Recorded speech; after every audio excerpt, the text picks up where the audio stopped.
KF-21 실전기체 4차 조립 완성. 미 보잉, 조립 개발 속도 미친 수준이다. KF-21 충격적인 8호기 실물 공개.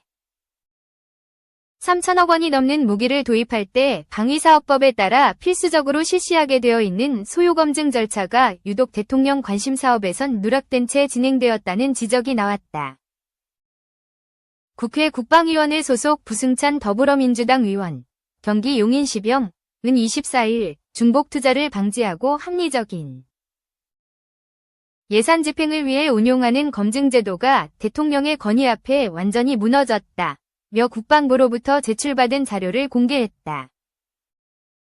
국방부 자료에 따르면 2022에서 2024년 사이 소요가 결정된 방위력 개선 사업 가운데 총 사업비가 3천억 원이 넘는 사업은 20건이다. 이 중 대통령 국정과제에 해당하거나 북한 드론 대비 사업 6건이 필수 절차인 소요 검증을 실시하지 않거나 국방중기계획 반영한 후 실시한 것으로 드러났다.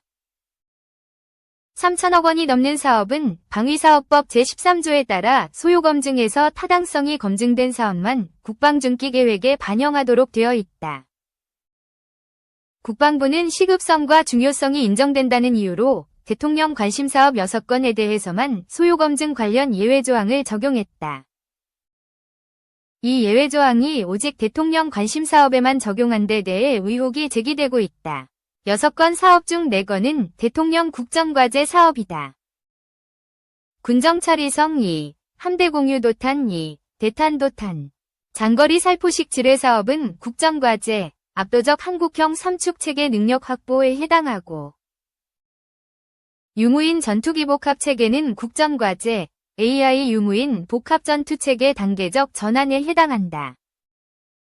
나머지 2개 사업은 소형 드론 킬러 드론과 고출력 전자기파 대공무기다.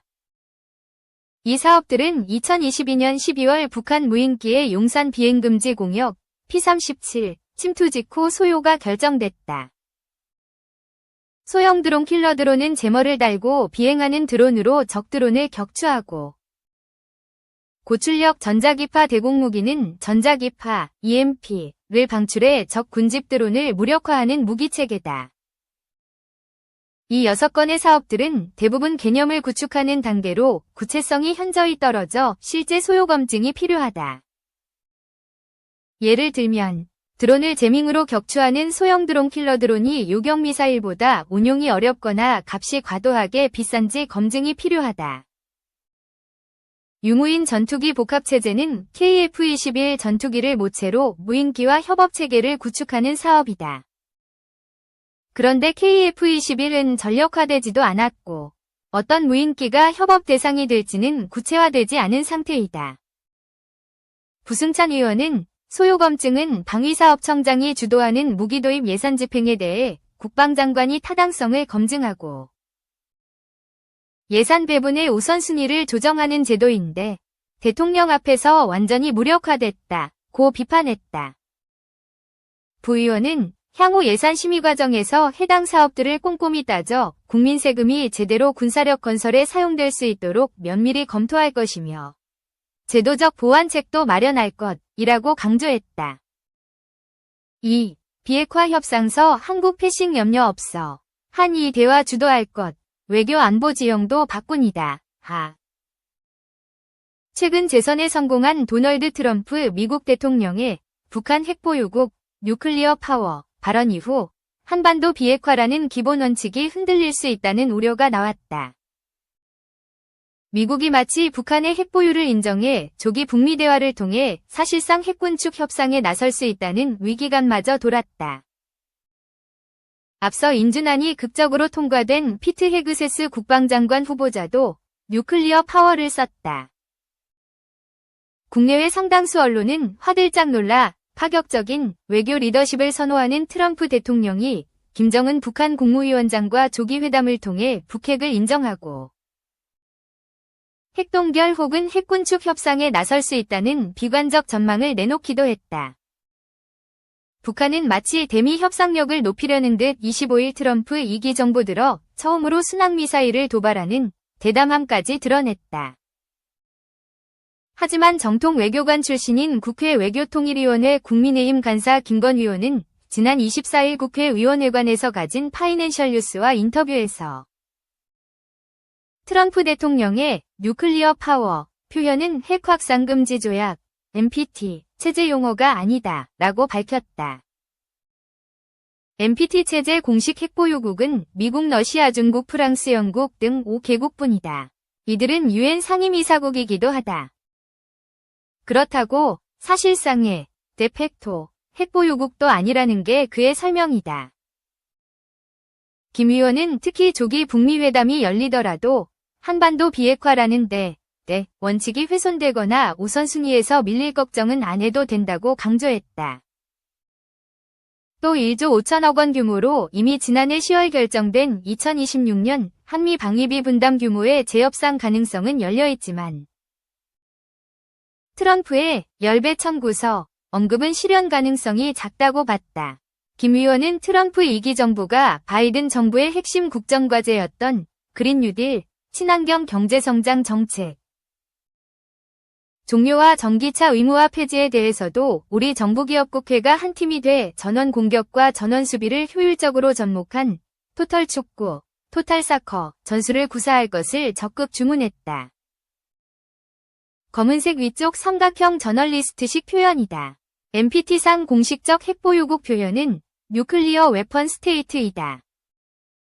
미국이 항상 고민하는 문제는 북한이 핵무기를 갖고 있다는 상황을 표현하면서도 북한의 핵보유국을 인정하는 건 아니어야 하는 그런 표현을 찾는 거다. 그렇다고 사실상의 데팩토 뉴클리어 웨펀 스테이트도 쓰면 안 된다. NPT 만들 때 세 나라는 아예 가입을 안 했다. 이들은 처음부터 NPT 체제에 동의할 수 없다고 했다. 그 세 나라가 바로 인도, 파키스탄, 이스라엘이다. 이들 국가는 1970년대 중반 NPT 이후 실질적으로 핵무기를 갖고 있다. 이 세 나라가 데팩토 뉴클리어 웨펀 스테이트이다. 현재 NPT 체제에선 미국, 러시아, 중국, 프랑스, 영국 5개국만 공식 핵보유국이다. 북한은 아주 특이한 경우다. 검은색 위쪽 삼각형 북한은 공식 핵보유국은 아니지만 실제로 핵무기가 있다고 국제사회는 보고 있다. 그러니까 뭔가 표현을 해서 불법적이지만 핵무기를 갖고 있기 때문에 미국 정부가 우리 국방태세를 대비해야 돼 이런 얘기를 해야 되잖나. 결국 오히려 북한의 핵보유를 인정하지 않기 위해 뉴클리어 파워를 썼다고 보면 된다. 국방장관 후보자와 대통령은 이렇게 쓰기로 합의가 됐다. 검은색 위쪽 삼각형 미국 정책은 첫째는 북한의 핵위협 억제이고 종국적으론 핵무기를 포기하게끔 하는 것이다. 언론에서 북미 간 핵군축 협상 우려를 제기하고 있는데 미국의 압력이 되니까 크게 걱정할 필요가 없다고 본다. 만약 미국이 핵군축 합의 등을 했을 경우 치러야 할 안보 비용은 엄청날 것이다. 미국이 북핵을 인정하면 우리나 일본 등 미국의 동맹국들이 자체 핵무장론을 꺼낼 텐데 미국이 반대할 명분이 없게 된다.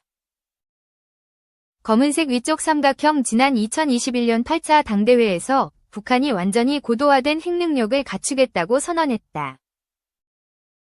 제가 볼 땐 첫째가 다탄두 능력, 두 번째는 극초음속 미사일, 세 번째가 핵잠수함 개발, 네 번째가 정찰위성인데 이 네 가지는 미국을 위협하는 무기를 만들겠다는 거고 마지막 다섯 번째가 전술핵무기를 얘기하고 있다. 저 발표가 나왔을 때 전문가들은 말이 안 된다고 했다. 미국, 러시아, 중국 등 초강대국들만 갖추는 핵개발 능력을 당장 주민들이 헐벗고 굶주리며 전기도 안 들어오는 북한이 가질 수 있겠나 하는 생각이었다. 그런데 작년 6월 다탄두 했다고 하고 극초음속을 올 1월 성공했다고 하니 어느 정도 진전이 있다고 볼 수 있다. 핵잠수함은 고전하는 것 같고 정찰위성은 러시아에서 도움받아 엔진을 바꿨는데 실패한 상황이다. 최근 러시아가 비교적 민감하지 않은 인공위성 기술을 도와준 흔적들이 있다. 하지만 그걸 북한이 자체적으로 자국 기술로 내재화 단계를 높이는 건 또 다른 차원이다. 검은색 위쪽 삼각형 북한의 지정학적 지경학적 위치를 보면 금싸라기 땅이다. 사실은 북한 때문에 중국하고 러시아 대륙 세력과 한국, 일본, 미국까지 연결하는 통로가 다 끊겨 있다. 트럼프 대통령이 하고 싶은 건 김정은하고 회담을 해서 이런 노른자위 땅인데 못 사는 게 말이 되냐. 그니까 미국과 친구가 되자. 비핵화를 하는 대신 경제를 도와주면 북한도 밝은 미래가 있을 텐데 하는 생각인 듯하다. 그게 궁극적으로 한국, 미국, 북한 모두의 이익이 되는 거니까 그런 딜을 트럼프 대통령이 해보고 싶어 하는 것 같다. 문제는 트럼프 대통령은 사업가인데 김정은은 사업가가 아니다. 결국 북한은 개혁개방의 길로 가면 3대 세습체제가 붕괴될 수 있다는 생각을 갖고 있다. 검은색 위쪽 삼각형 김정은은 핵 고도화를 통해 확실하게 미국을 위협할 수 있는 능력을 보여주고 미국이 북한의 핵 위협 속에서 벌벌 떨면서 북한의 핵 보유를 인정하라는 것이다. 두 번째는 대북 적대시 정책을 철폐하라는 것으로 내용은 얘기 안 하지만 오래 협상해본 사람들은 안다. 여기서 말하는 철폐는 주한미군 철수이고 한미동맹 해체를 말한다. 이렇듯 북핵 이슈를 바라보는 미국과 북한의 입장이 너무나 안 맞기 때문에 과연 딜이 될 수 있을지 회의적이다. 더구나 김정은은 저번에 한번 나왔다가 된통 당하고 갔다. 이번에 북미 회담을 하더라도 두 번째 당하면 자기 정권이 흔들릴 거 아닌가. 김정은으로선 확실하게 능력을 보여주기 전까지 섣부르게 나와 트럼프 대통령이랑 뭘 할 생각이 없을 것이다. 물론 미국이 북미 대화를 적극 추진할 거고 북한은 미국 입장을 좀 탐색하기 위해 대화가 이뤄질 순 있으나 근본적으로 북한 입장이 변하지 않는 한 의미 있는 딜이 되기는 힘들 것이다.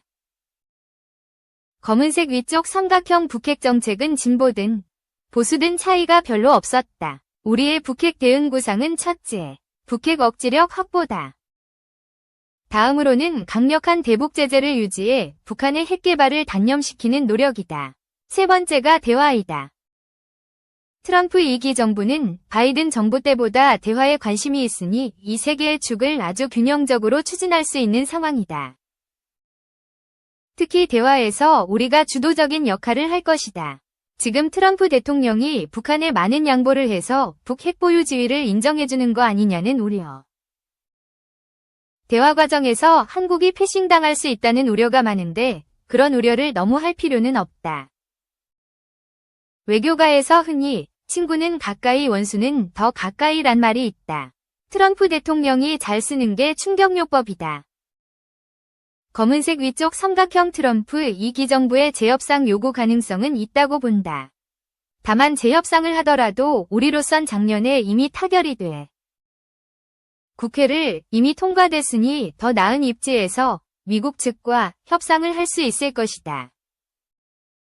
검은색 위쪽 삼각형 트럼프 대통령이 보편, 상호, 특별관세를 얘기했다. 보편관세는 미국과 무역하는 모든 나라.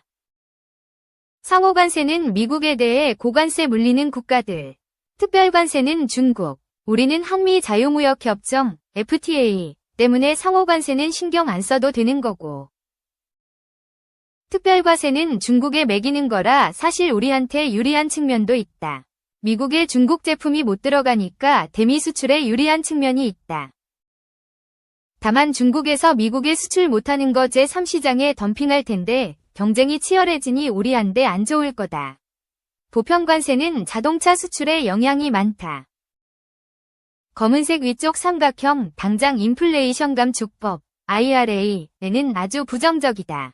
우리 전기차나 배터리 공장 등 미국에 지은 것들이 타격을 입게 되니까 이런 상황을 예의주시하면서 우리 정부하고 기업이 하나가 돼서 대응하고 국회도 힘을 보태야 한다.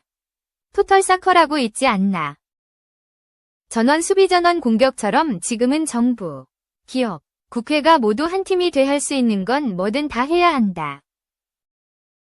또 미국 공화당 측과 내실 있는 의원 외교도 하고 미국 의회에서 대미 산업 리스크를 완화시키는 노력, 법안 완화시키는 노력 등을 총체적 외교 차원에서 문제를 풀어나가야 한다. 검은색 위쪽 삼각형 트럼프 1기 행정부에서 한미 FTA 개정을 하지 않았나. 지금 아직 개정 얘기는 안 나오고 있으니 미리 얘기를 할 필요는 없다고 본다.